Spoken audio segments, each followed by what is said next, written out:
Hello folks, my name's Stevie and this is a little YouTube about my car. I have one of my cars is an ML-350 Mercedes 2008. Great car, I love it, and has a lot of interesting features, a pleasure to drive and travel in. One of the things though is this key fob, which kind of irked me when I first got the car. Instead of keys, it's got a thing here that plugs into the dashboard and twists like a regular key, and it's sort of a in-between phase between the buttons you see on the cars now to start them and the old keys that we used to have. But it's battery operated, and it has a number of functions. And if you look on the back, the front side has the Mecedes emblem and a panic button, which I've never used, so I don't know what it does. And on the back, which is, no, I take that back. On the front is a three buttons, and of course the lock button, an unlock button, and the trunk button, which is all obvious what it does. And it functions off two batteries inside, which are called CR2025 batteries. CR2025, 2025. And one day, or the other day, I went to the car and I used my second key fob and didn't open the doors, didn't unlock the doors. Okay. So I said, well, maybe it's the battery. And yes, it was the battery. And I tried the other key fob and it worked. Now, let me describe how these things function, too. There's three basic parts to them. And I don't know if you know it, but there's a secret key in here. And if you take it apart, there's a little lever, little button on the back, and you slide that button over, and the key snaps in, and it snaps out. And this is the key. It's an emergency key. And you know what? I tried it, and it didn't unlock the door. I don't know why, but that's a separate issue in itself. But anyway, let's look at the key. You know, one part of the key has your typical tumbler movers on there, and the other side, it looks like a little bird head. That's very important. That head on the bird there, the eye and the beak and all. And you'll see in a minute what that's for. I'm going to put this back into this key fob. I'm going to put it together. Now, I took the other one apart already, and it's a little tricky to do. And there's three basic parts. Now, the first part was the body, and inside the body is the hole in there. And you'll see there's a kind of hard to see, but there's a little lever inside, and on the wall of those vampire thongs on the sides, one side here there's a smooth surface, and the other side there's a notch in there, a little notch, and you can see the notch. Okay, now that notch, we look at part 2, the other part, and this is the battery and the circuit board, and also the holder for the key, which fits into that other body part. And I think it's best to hold this by the sides also, so you don't get your fingerprints and damage the circuit board with your acid in the fingers. But if you look on the side here, here it is, there's a little button there, a little notch. And what happens is you have to slide it over towards the key ring area here. The key ring would be right about where that notch is there.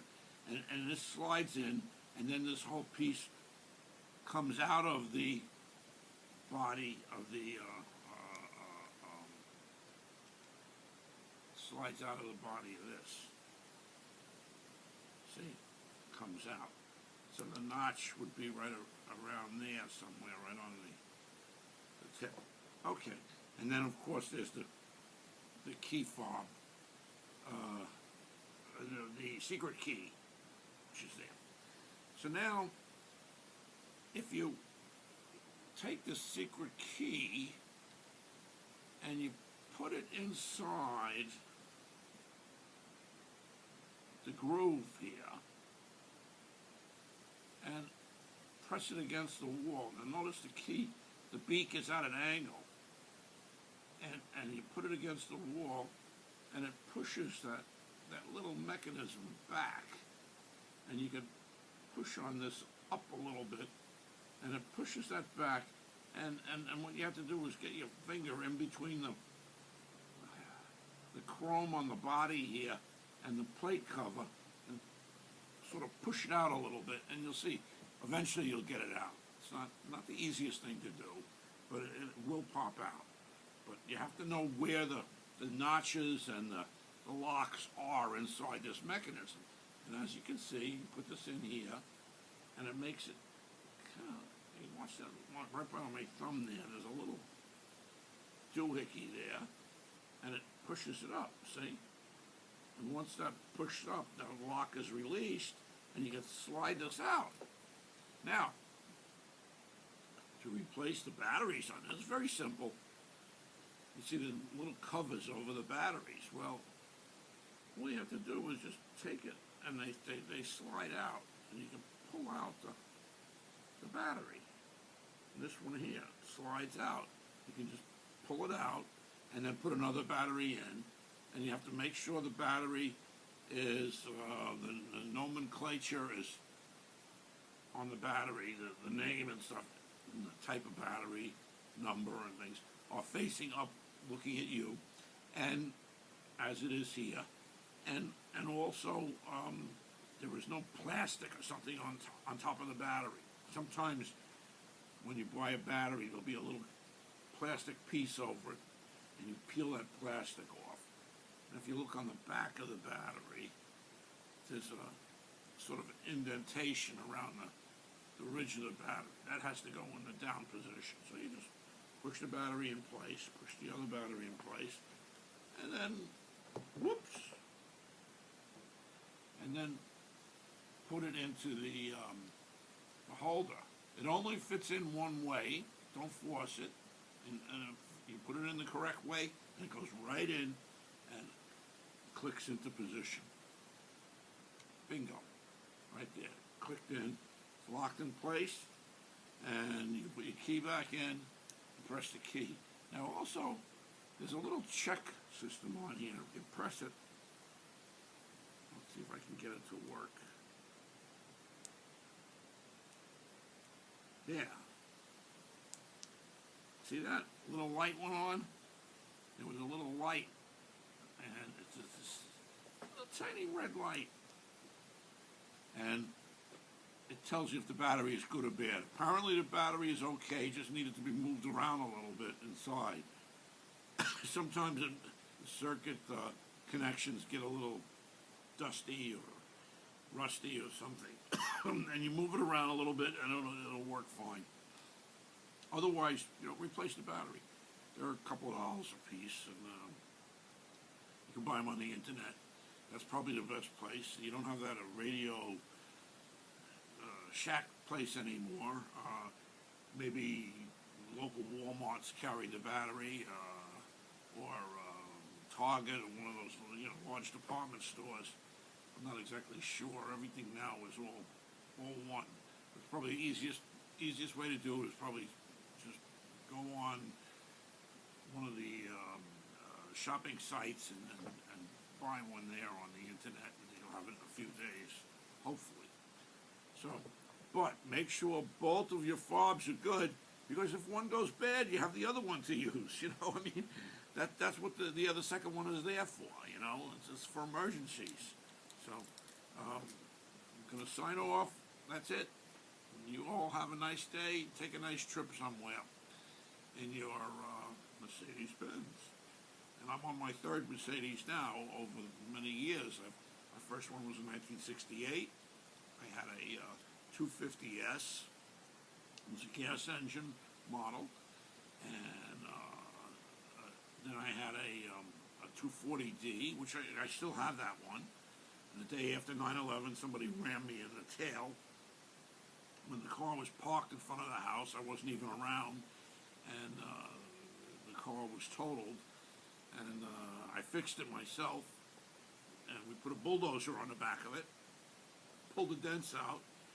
Looks like a Brooklyn Gypsy cab now, but it still works fine. Good old car. I still enjoy it, and a little 4-speed, and the sunroof and everything, and then this ML-350, which I picked up through an estate sale. Somebody I know passed away, and I purchased the car, who was actually the owner of my first Mercedes, too. So, great cars. Good automobile, Mercedes. I've always enjoyed them. But I do like Corvettes, too. Okay. Next problem, some other day, I'll put that on the internet.